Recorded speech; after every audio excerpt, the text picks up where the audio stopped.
lemak. Kalau kita perhatikan lemak nabati ini adalah lemak tidak jenuh. Kebanyakan rata-rata adalah lemak tidak jenuh. Kecuali kalau dia sudah diproses, dia sudah dimasak lama sekali, dia dibakar, dipanggang mungkin ya, atau dia dibekukan, atau dia dijadikan minyak, dijadikan mentega. Nah, dia bisa menjadi lemak jenuh dan lemak trans. Seperti itu. Tetapi pada hewani, yang ada adalah lemak jenuh, kolesterol, dan lemak trans. Kita tahu ya bahwa lemak trans ini menimbulkan masalah besar berupa radikal bebas. Dia bisa menyebabkan kanker di dalam tubuh kita. Ya. Nah, oke, kita lihat dulu apa fungsi lemak. Lemak, saya bicara tentang lemak, bukan bicara tentang minyak.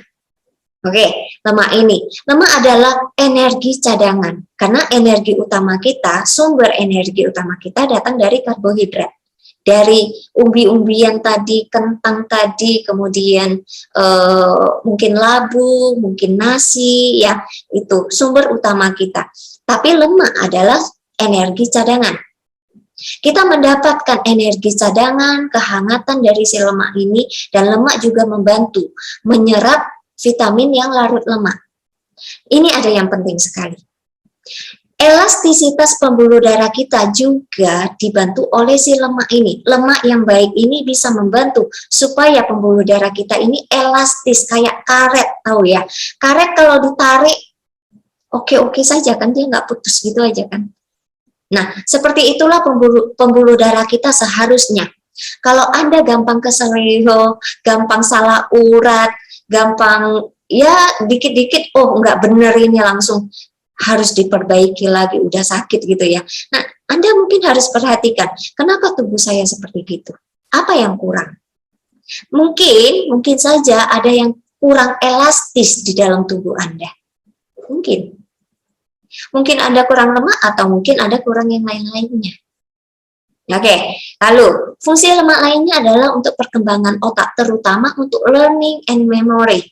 Kalau kita mempelajari sesuatu seperti malam ini, kita sharing di sini, kita mendengarkan di sini, ini adalah proses belajar juga, ya kan? Nah, proses ini dan kita menyimpannya dalam memori, ini semua membutuhkan bantuan lemak. Oke, lemak itu penting untuk otak kita. Dan ini juga luar biasa. Tahukah teman-teman? Pada saat ada toksin, ada sesuatu yang tidak baik yang masuk ke dalam tubuh kita, yang tidak diperlukan oleh tubuh kita, lemak akan mengisolate. Dia akan membungkus kotoran ini supaya tidak mengganggu sistem, tidak mengganggu organ atau apapun proses yang ada di dalam tubuh kita. Setelah dia bungkus, sampah ini dia bungkus, dia simpan. Kalau ada di bawah lengan, ya udah selip aja di lengan ini. Makanya lengan kita banyak lemaknya, ya toh. Kalau bisa di paha, ya udah di paha, di bokong gitu ya. Di perut kita juga ada. Kemudian organ kita juga menyimpan lemak-lemak ini. Yang dibungkus tadi kemudian disimpan, diselipkan di hati kita, diselipkan di jantung kita, kemudian ada juga di pembuluh darah kita. Kalau itu terjadi, apa yang terjadi pada tubuh kita? Semakin banyak kita memasukkan sesuatu yang tidak baik untuk tubuh kita, maka lemak ini akan tercipta semakin banyak. Tentu setelah ini Anda bisa menjadi terlalu gemuk. Ya kan? Sebelum sampai ke sana, saya akan perkenalkan ini adalah lemak-lemak yang bagus yang bisa Anda konsumsi. Setiap hari boleh. Oke. Anda bisa dapatkan dari buah-buahan yang kaya lemak. Anda bisa dapatkan dari kacang-kacangan dan biji-bijian. Jadi di dalam kacang-kacangan dan biji-bijian bukan hanya protein, tapi juga ada lemak. Dan lemak ini adalah lemak yang bagus untuk tubuh kita, bagus untuk otak kita. Anda tahu flaxseed ya? Flaxseed ini omega 3-nya tinggi sekali. Dan dia sangat penting untuk tubuh kita, untuk otak kita, untuk saraf kita. Ya, kalau mungkin ada yang langsung berkomentar, itu loh, ikan salmon juga bagus. Tahukah teman-teman, peringkat nomor 1 omega terbaik, terbanyak, dan yang paling bisa digunakan oleh tubuh kita adalah dari flaxseed, bukan dari ikan. Ikan berada di posisi nomor 4 sampai ke 30 ratusan sekian-sekian ada, tergantung jenisnya dan datang dari mana. Ya, mulai dari nomor 4. Jadi 1 2 3 itu apa? Ya kan? 1 2 3 itu ada flagship, ada chiasid. Oh, sorry. Chiasid berada di posisi keempat ya. Ikan yang dari laut dalam itu ada satu yang di posisi nomor 3. Chiasid berada di posisi nomor 4. Tapi belum tentu kita semua bisa mengakses mendapatkan ikan tersebut. Karena dia berada di laut dalam. Dia sulit didapatkan. Oke, lanjut. Kalau kita sampai salah memasukkan lemak, jenis lemak ke dalam tubuh kita, kalau kita mengambilnya dari hewani, kita otomatis memasukkan semua yang tidak penting ini ke dalam tubuh kita. Kita punya hati kan ya? Teman-teman punya hati kan ya? Nah, kita punya hati. Hati itu bisa membuat kolesterol. Tubuh kita, semua makhluk, hewan apapun, selagi dia punya hati, dia bisa membuat kolesterol dengan jumlah dan kebutuhan yang cocok dengan kebutuhan tubuhnya. Kita bisa membuat kolesterol. Dan kita tidak perlu memasukkan kolesterol, tidak perlu menambahkan kolesterol dari luar tubuh kita. Sama sekali tidak perlu. Oke? Kalau Anda punya masalah dengan kolesterol terlalu tinggi, coba perhatikan lagi, kenapa? Apa yang salah pada mungkin dari makanan kita? Apa yang salah? Kalau memang Anda masih memasukkan kolesterol dari luar tubuh ini, maka coba Anda hentikan itu. Kemungkinan akan terkontrol. Kalau Anda tidak memasukkannya dari hewani, Anda tidak makan daging, Anda tidak makan telur, Anda tidak minum susu, Anda tidak konsumsi apapun dari hewan, tapi kolesterol Anda tinggi, coba Anda perhatikan seberapa sering Anda makan. Lalu apa yang Anda makan? Minyak-minyak kah? Goreng-gorengan kah? Apa yang Anda makan? Nah, itu yang akan menentukan apa yang akan terjadi pada tubuh Anda. Oke, seandainya Anda makan terlalu banyak lemak, jenuh. Gangguan pertama itu ada pada gangguan pencernaan. Kalau gangguan pencernaan ini terus berlangsung, maka akan terjadi gangguan gangguan GERD, kalau lebih lama lagi GERD jadinya ya. Dan kalau ini menumpuk terus, terjadi yang namanya kegemukan. Kalau sudah ada penumpukan yang berlebihan, penumpukan lemak yang berlebihan, ini cenderung mengganggu insulin dalam tubuh kita. Teman-teman tahu apa itu insulin? Insulin diciptakan oleh si pankreas. Ya, untuk apa? Untuk membantu. Nah, kalau kita makan, makanan itu sebelum masuk sampai ke dalam sel kita, dia beredar dulu. Jadi, si pencernaan kita akan mencerna, lalu akan diserap.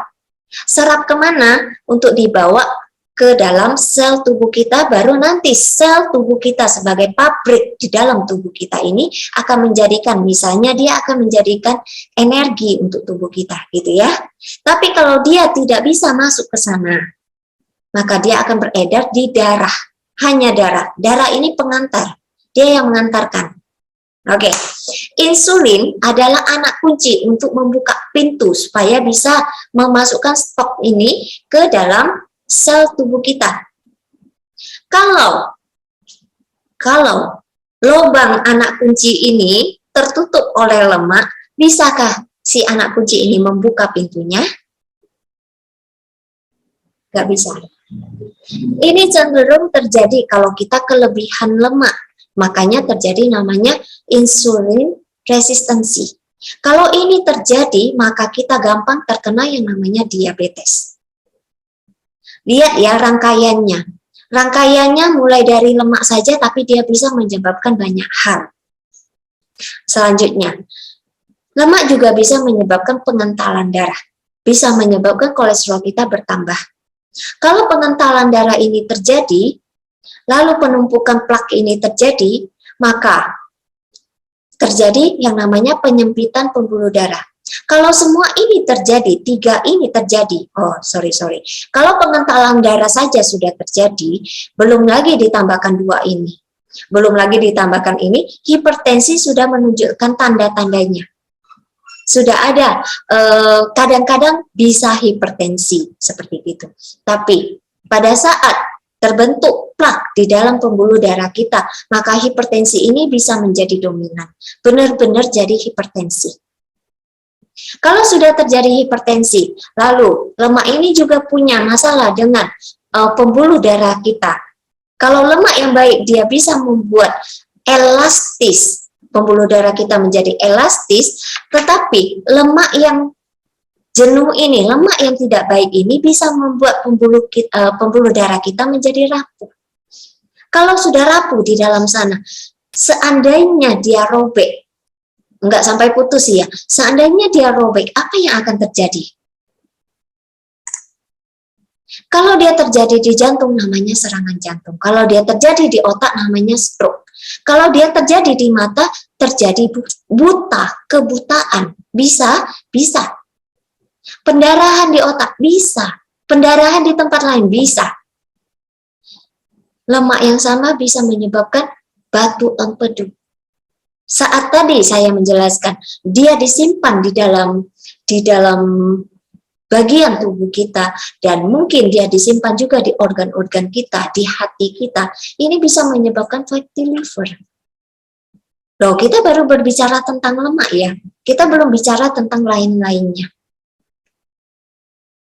Nah, lihat, pengaruh lemak saja bisa sampai gangguan ginjal, gangguan seluruh organ tubuh kita, mulai dari atas ini, kepala ini, stroke ya, otak kita ya, jantung kita, hati, pankreas, sampai ke ginjal, sampai akhirnya bisa menciptakan yang namanya miom, kista, tumor maupun kanker.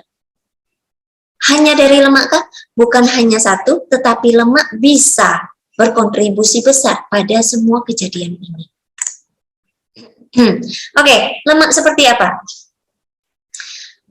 Nomor satu adalah datang dari hewani berupa daging. Yang kedua datang dari susu. Yang ketiga berupa telur. Lalu kalau minyak dan lain sebagainya, iya, sebanding. Sebanding dengan telur, sebanding dengan susu. Semakin banyak kita mengkonsumsi minyak, mentega, telur, susu, ataupun daging itu sendiri, semakin banyak kita memasukkan lemak yang tidak baik untuk tubuh kita. Oke, roti atau apapun, kebanyakan kandungan lemaknya ini adalah mendominasi. Ya, jadi kita harus hati-hati dengan lemak yang tidak baik tadi. Kita makan makanan itu tidak mungkin kita pisah-pisahkan. Ada orang yang bilang, saya kalau makan telur itu kuningnya saya pisahkan, jadi aman, tidak ada lemaknya, nggak ada kolesterolnya. Keliru. Kemudian ada juga yang bilang, oh saya kalau makan ayam itu kulitnya saya buang, jadi nggak ada lemaknya. Keliru. Bayangkan tubuh Anda sendiri. Lemak di dalam tubuh Anda itu bisa nggak dipisahkan? Protein saja lemaknya Anda pisahkan. Bisa nggak? Nggak bisa. Lemak menyatu dengan seluruh bagian tubuh Anda. Dengan otot-otot Anda. Menyatu jadi satu. Otot itu apa? Daging. Daging. Oke? Jadi kalau Anda berpikiran, oh saya buang kulitnya saja, berarti lemaknya sudah hilang, itu keliru. Anda hanya ngambil tulangnya saja, itu Anda sudah dapat lemaknya juga. Oke, saya hanya gunakan untuk kaldu. Anda tetap mendapatkan lemaknya juga. Oke, jadi jangan keliru ya yang ini. Ini adalah lemak jenuh juga, bisa Anda lihat, dan bisa dijadikan es krim, bisa dijadikan kue, bisa dijadikan macam-macam ya. Semua produk turunannya ini berpengaruh, tetap memberikan sumbangsi lemak yang tidak baik untuk tubuh Anda. Selanjutnya, vitamin dan mineral. Berikutnya adalah tentang vitamin. Teman-teman tahu ya, vitamin C ini selalu menjadi vitamin yang dominan. Di mana-mana kita kalau berbicara itu selalu membicarakan vitamin C. Kalau seseorang pilek sedikit atau mungkin sariawan sedikit, hal pertama yang kita tanyakan adalah vitamin C. Vitamin C-nya kurang kali, coba dikasih vitamin C, gitu kan ya. Tapi, kalau kita perhatikan, di dalam hewani tidak punya vitamin C, sama sekali. Nol. Nol. Dia punya vitamin A, punya vitamin B, enggak punya vitamin C. Punya vitamin D. Sini juga ada vitamin D. Tidak dikhawatirkan. Lalu Anda perhatikan lagi, vitamin E. Di sini kenapa ada minus? Karena di dalam daging tidak ada vitamin E. Yang ada di dalam telur, tetapi itu jumlahnya sangat sedikit. Belum tentu dia bisa digunakan oleh tubuh kita. Tapi rata-rata memang masih bisa digunakan oleh tubuh kita. Oke, jadi sumber vitamin E yang paling nyaman digunakan oleh tubuh kita datang dari nabati. Teman-teman juga tahu kan ya, vitamin kecantikan adalah kombinasi vitamin C, vitamin E, dan beberapa senyawa lainnya. Tahu kan ya?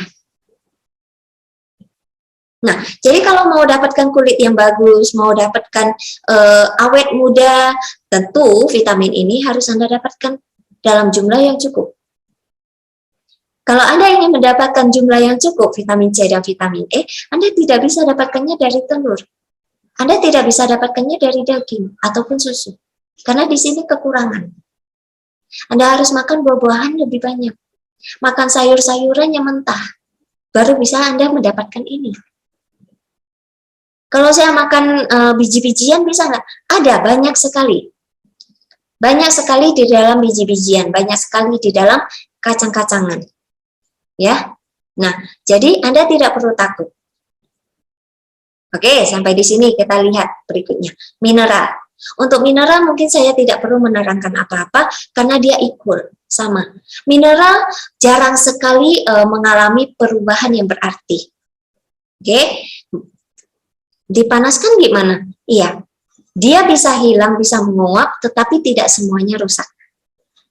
Jadi mineral ini adalah yang paling bertahan. Tapi jangan salah, kalau Anda dapatkan dalam jumlah sangat banyak dari hewani, dia tetap bisa mengganggu. Contoh, saya berikan satu contoh, atau mungkin dua contoh. Anda tahu yang namanya zat besi ya? Anda bisa dapatkan dari hewan dalam jumlah yang sangat banyak. Kalau misalnya Anda punya gangguan anemia, dokter mungkin akan bilang, makan daging. Ya kan? Nanti untuk menambah darah, Anda perlukan daging itu supaya membentuk darah merah di dalam tubuh Anda. Pikirannya begitu. Karena kenapa? Iron, zat besi itu banyak sekali terkandung di dalam daging. Kenapa banyak? Ya sama dengan tubuh kita. Tubuh kita ini kan punya banyak darah ya.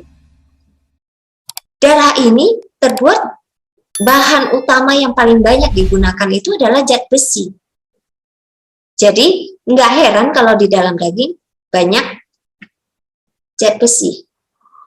Ya, tetapi kalau ada orang yang menerima darah, berkali-kali dia menerima darah, selanjutnya apa yang harus dia lakukan? Tahukah teman-teman?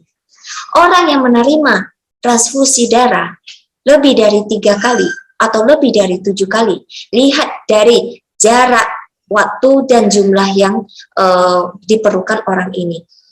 3 kali sampai 7 kali, orang ini harus membersihkan dirinya dari zat besi. Dia harus ke rumah sakit untuk mengeluarkan zat besi dari dalam tubuhnya, supaya dia tidak keracunan zat besi. Mineral loh, ini jatuhnya ke mineral. Ya, kalau Anda banyak mengkonsumsi, terlalu banyak mengkonsumsi, maaf, ada yang mengkonsumsi darah hewan kan ya, Anda juga perlu hati-hati. Mineralnya bisa menjadi racun bagi tubuh Anda. Bukan cuma mineral, kandungan lain-lainnya juga bisa menjadi kotoran, menjadi racun bagi tubuh Anda. Selanjutnya, ini menarik sekali. Kalau kita perhatikan, di dalam nabati ini ada serat dan enzim. Di dalam hewani tidak ada serat, tidak ada enzim, sama sekali. Oke. Kalau misalnya ada teman-teman yang mengatakan, saya itu ya, kalau menyuir-nyuir daging ayam itu kan disuir-suir seperti gitu kan seperti serat ya. Itu otot ya. Itu otot, itu adalah protein, daging dari si hewan itu, bukan serat. Di dalam hewan, di dalam daging tidak ada serat sama sekali. Dalam susu, dalam telur tidak ada serat sama sekali. Serat hanya ada pada tumbuh-tumbuhan, eksklusif. Enzim juga hanya ada pada tumbuh-tumbuhan. Berbagai jenis hormon ini disesuaikan dengan kebutuhan badan kita, jenis kita manusia, atau jenis lainnya ayam, hormonnya berbeda, sapi hormonnya berbeda. Ya, jadi kita membutuhkan enzim, kita tidak membutuhkan hormon karena tubuh kita, selagi tubuh kita punya kelenjar, maka tubuh kita bisa menciptakan hormon. Berikutnya, di dalam hewan ada patogen. Teman-teman tahu patogen kan ya? Tahu ya? Ulat daun tahu ya? Ulat sayur tahu ya? Ulat sayur ini bisa nggak hidup di daging? Nggak bisa ya? Nggak bisa. Kalau kita kemakan ulat sayur, bahaya nggak untuk tubuh kita? Termakan ya, berarti tidak dalam jumlah banyak ya kita makan. Ulat sayur ini akan jadi protein bagi tubuh kita. Ya, akan menjadi protein bagi tubuh kita. Dia tidak bisa hidup di dalam tubuh kita. Tapi kalau patogen, mungkin cacing pita contohnya, salah satunya cacing pita atau cacing lainnya deh yang hidup di ikan salmon itu cacing apa sih? Lupa saya ya, nggak tahu. Ada cacing gelang juga gitu ya. Nah, yang itu namanya patogen. Dia bisa hidup di daging. Begitu dia bisa hidup di daging, dia bisa hidup di tubuh kita. Sesuatu yang bisa hidup di dalam daging, di dalam tubuh hewan, masih hidup di dalam daging itu sendiri, dia bisa hidup di dalam tubuh kita. Karena struktur kita dengan daging itu serupa. Bahaya ya. Jadi, kalau kita masak daging ya, mau daging apapun, kita kan pasti masak dulu. Kita nggak kayak orang Jepang makan mentah-mentah. Jadi resikonya lebih besar kalau kita makan mentah. Patogennya masuk ke dalam tubuh kita, hidup-hidup gitu ya. Tapi kalau kita Indonesia ini rata-rata kita masak dulu. Tentunya si ulat ini, si patogen ini mati dong. Iya kan? Mati. Tapi tahukah teman-teman, telurnya ini bisa menetas. Kalau kita banyak makan dari hewan, entah itu minum susu, makan telur, atau makan daging, tubuh kita cenderung lebih asam. Kalau kita banyak makan gorengan, makanan yang diproses berlebihan, mie instan juga misalnya ya, roti-roti, barang pabrikan gitu ya, kita makan itu, tubuh kita sifatnya lebih asam. Beda, kalau kita makan buah, makan sayur itu lebih alkali. Jadi, di dalam tubuh yang asam, si telur patogen ini bisa berkembang biak. Gila ya. Udah dimasak, tapi telurnya begitu masuk ke dalam tubuh kita, dan tubuh kita ternyata asam, maka dia bisa tumbuh kembang di sana. Bahaya nggak? Pernah dengar kan, orang yang di otaknya itu ada ulat apa, di pencernaannya itu ada patogen, ada ulat gitu ya, tumbuh dan banyak sekali sampai harus operasi, tarik satu-satu masih hidup. Itu datang dari mana? Kalau bukan langsung patogennya masuk ke dalam tubuh kita, itu datang dari si telurnya itu. Bisa dilihat dengan mata, susah sekali Anda bisa melihatnya langsung dengan mata. Ngeri kan? Berikutnya, ini mungkin kita lewatkan saja tentang hormon. Tadi saya sudah menjelaskan bahwa hormon itu bisa diciptakan oleh tubuh kita dan diperlukan sesuai dengan tubuh kita saja. Kita tidak bisa menggunakan hormon dari makhluk yang lain, tidak cocok. Ingat, kita adalah makhluk yang tercipta dari molekul dan rangkaian molekul atau interaksi kimia yang ada di muka bumi ini. Maka tercipta berbagai jenis. Salah satu jenisnya adalah manusia. Dan manusia tentu berbeda dengan yang lain-lainnya. Ada perbedaan. Oke, kalau kita mengharapkan sesuatu dari hewani ini bisa digunakan oleh tubuh kita, hormon dari susu sapi ini bisa kita gunakan dalam tubuh kita. Bayangkan saja, dalam waktu 6 bulan, si anak sapi ini harus bisa tumbuh minimal 2/3 dari dewasanya, sebesar si dewasanya ini.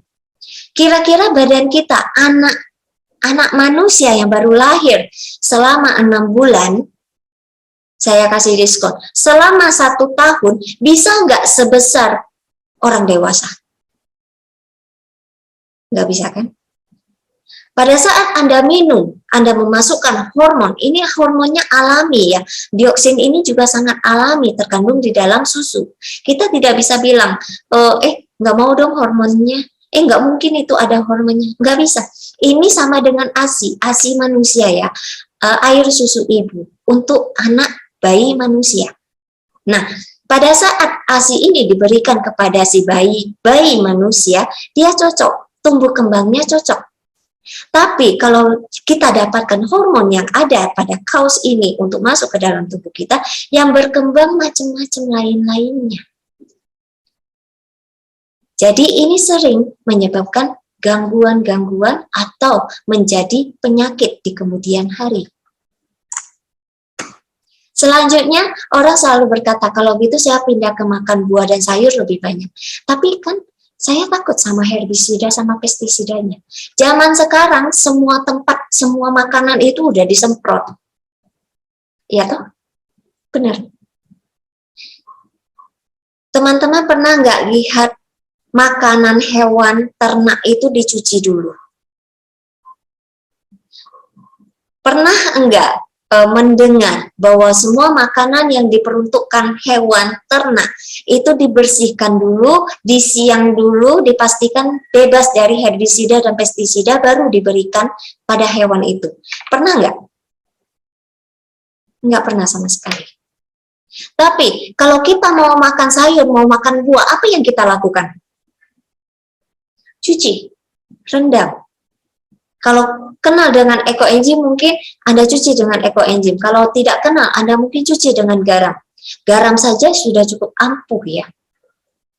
Kalau Anda mungkin bisa menggunakan cairan enzim yang lain atau apapun itu, tentu Anda bisa membersihkannya lebih banyak. Tahukah bahwa hanya dengan air mengalir, lalu dengan garam, Anda bisa merendamnya sebentar gitu ya, 20 menit misalnya, lalu Anda bilas lagi, itu bisa menghilangkan hingga 80% herbisida dan pestisida yang lengket pada sayuran dan buah-buahan. Kalau dia disuntikkan, itu lain cerita. Oke, kalau yang disuntikkan berupa pewarna atau kimia sintetis lainnya, itu sama dengan hewan juga disuntikkan hormon pertumbuhan, diberikan antibiotik supaya tidak cepat mati, supaya dia bisa menghasilkan daging dijual sebelum dia mati, sebelum dia sakit. Ya, sama. Jadi, kita tidak perlu terlalu khawatir bahwa kita makan herbisida atau pestisida. Karena di dalam hewan itu, di dalam 50 gram sampai 100 gram daging, 50 gram itu dikit ya, dikit sekali. Anda memasukkan berkali-kali lipat, bisa 4 sampai 10 kali lipat kandungan herbisida, pestisida, dan lain-lainnya ke dalam tubuh Anda lebih banyak daripada Anda makan sayur dan buah-buahan. Apa masih perlu takut dengan herbisida, pestisida? Kayaknya nggak perlu takut lagi ya. Ingat untuk mencuci bersih, ini penting sekali, harus dicuci bersih. Oke? Selanjutnya, tentu saja kalau namanya organik itu lebih baik. Tetapi organik untuk hewan tidak jauh berbeda. Kenapa? Lah, tadi kita udah membahas kekurangan nutrisinya, tentang hormonnya, patogennya, kekurangan lain-lainnya. Dan ini ditambahkan lagi. Di dalam daging yang dipanaskan bisa membentuk molekul lain. Bisa terjadi pembentukan namanya HCA dan PAH.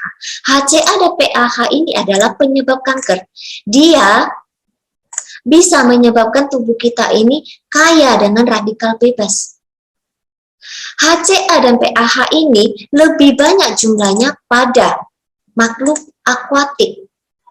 Akuatik itu apa? Ya, ikan, udang, sotong, semua yang hidup di dalam laut, di dalam air, itu jumlah PAH dan HCA-nya bisa meningkat lebih banyak. Jumlahnya memang lebih banyak, jenisnya lebih banyak.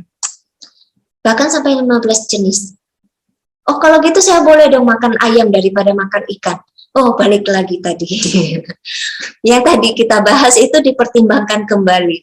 Jadi, intinya di sini, kalau mau dibandingkan, sudah buruk. Kalau dibandingkan lagi dengan si aquatic animal ternyata lebih buruk daripada hewan yang tidak di dalam laut.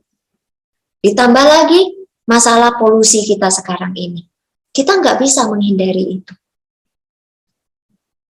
Maaf ya teman-teman, hari ini saya memaparkan sekian banyak. Bukan sebagian nih, ini banyak sekali fakta-fakta yang orang tidak tahu. Ini tidak disebarkan. Atau mungkin jurnal-jurnal seperti ini tidak dipahami oleh masyarakat umum. Ini harus digali, harus dibaca, harus dicari. Kemudian di antara jurnal-jurnal itu masih harus dibandingkan lagi. Ini jurnal yang terbaru atau ini jurnal yang gimana? Ini jurnal penentu atau ini jurnal pendukung? Nah, kita harus mencari lagi. Jadi memang tidak gampang untuk mendapatkan informasi-informasi seperti ini. Selanjutnya saya akan bicara tentang fitokimia. Sebenarnya fitokimia ini harus saya tempatkan di nomor 1 tadi. Tapi paling banyak orang memahami masalah makro. Jadi saya menempatkan makro di awal. Saya menempatkan tentang karbohidrat, protein, dan lemak di awal pembicaraan. Oke, ini yang paling unik. Unik sekali dan dia luar biasa. Sangat luar biasa. Sampai hari ini, sudah diketahui bahwa ilmuwan kita menemukan fitokimia sebanyak 25.000 jenis. 25.000 jenis ini yang bisa dipahami oleh ilmuwan kita. Fitokimia ini eksklusif hanya bisa ditemukan di dalam nabati, tidak pernah muncul di dalam hewani. Dan fitokimia ini saking banyaknya, dia punya kemampuan yang luar biasa memperbaiki tubuh kita. Dia punya kompleksitas luar biasa untuk mengembalikan tubuh kita menjadi normal lagi, berfungsi lagi seperti semula. Bayangkan, orang yang sakit, kalau Anda punya keluhan misalnya, Anda patah tulang deh, tulang Anda bisa terbentuk lagi. Bukan hanya zat-zat yang Anda dapatkan dari vitamin, bukan hanya dari mineral itu saja, tapi permainan dari si fitokimia ini membentuk jaringan-jaringan sehingga tulang Anda bisa kuat kembali, tercipta kembali. Anda punya keluhan mata Anda bisa diperbaiki. Anda punya keluhan dengan rambut Anda, dengan organ lainnya, dengan pembuluh darah Anda, ini bisa diperbaiki lagi dengan fitokimia. Jadi, makanlah dari buah-buahan, dari nabati, dari sayur-sayuran ini sebanyak-banyaknya dalam bentuk makanan yang utuh alami. Karena di dalam makanan yang utuh alami, dia tidak pernah mendatangkan hanya satu jenis nutrisi saja, tapi adalah satu kompleksitas, satu ikatan yang paling kompleks, masuk sekaligus ke dalam tubuh kita, dan itu menciptakan kesehatan bagi tubuh kita. Ya, jadi makanan utuh alami itu adalah makanan yang paling dekat bentuknya, kealamiannya dengan yang sebelum dia dipanen, dan nutrisinya itu masih bisa digunakan persis di dalam tubuh kita, baik tubuh manusia maupun tubuh hewan. Oke, ini adalah bahan utama first hand untuk tubuh kita. Contohnya ya, buah-buahan, sayur-sayuran. Kita beli bayam jangan jadi mie bayam. Ya, makan aja bayamnya. Jadi supaya boleh di blender dengan smoothies, jadi smoothies boleh, enggak masalah. Anda akan mendapatkan semua nutrisi seutuh-utuhnya dari tanaman itu. Dan dia bisa bekerja dalam tubuh Anda seutuh-utuhnya. Tapi kalau Anda, bayangkan saja Anda beli bayam dari pasar ya, lalu atau kailan, lalu Anda rendam, Anda cuci, Anda bersihkan, Anda rendam sebentar, mekar lagi itu. Hidup, nutrisinya hidup. Tapi kalau Anda beli ikan, lalu Anda rendam, Anda kasih air sebaskop, hidup enggak? Tidak hidup lagi. Yang berkembang adalah bakteri. Jadi, Kalau Anda ingin makan makanan hidup, itu ada pada sayuran dan buah-buahan. Nutrisi hidup itulah yang kita katakan adalah makan living food. Dan living food ini adalah untuk makhluk yang hidup. Nutrisi yang hidup untuk makhluk yang hidup. Nutrisi yang mati untuk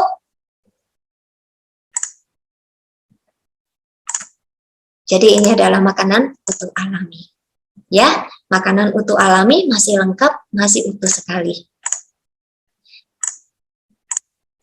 Jangan diproses berlebihan karena bisa menyebabkan gangguan pada tubuh kita. Baik, saya akan loncat langsung ke, sebenarnya saya masih ada ini ya, testimoni-testimoni. Kalau Anda punya masalah-masalah, sebenarnya tubuh ini masih bisa memperbaiki. Saya kasih lihat ini. Bayangkan kanker, leukemia, dia bisa memperbaiki tubuhnya dalam waktu 1 bulan. Lihat, ini hasilnya.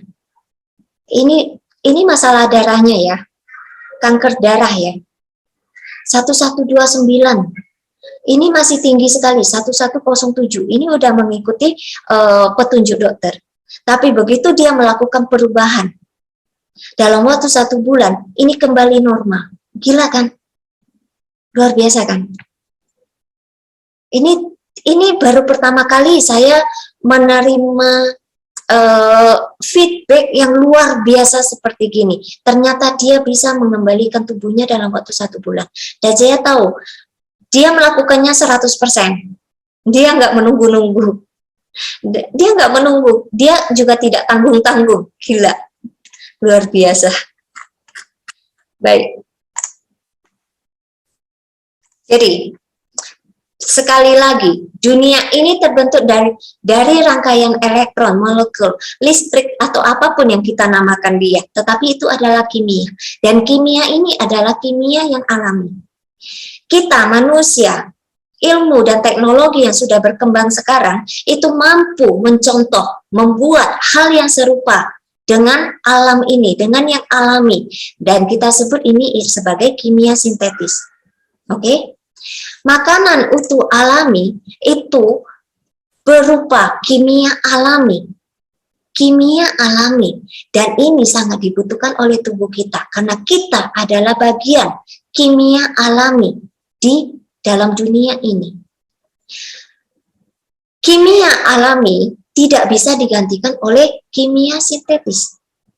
Sama sekali tidak bisa digantikan. Tapi kimia sintetis bisa membantu dalam waktu yang sangat singkat. Berguna bagi tubuh kita hanya dalam waktu yang singkat saja. Kalau kita menggunakannya sementara, oke. Tapi kalau untuk mengaktifkan kembali, membuat tubuh kita ini bagus kembali supaya bisa menjalankan fungsi-fungsinya dengan baik, kita membutuhkan kimia alami yang paling kompleks, yang merupakan sumber yang paling asli.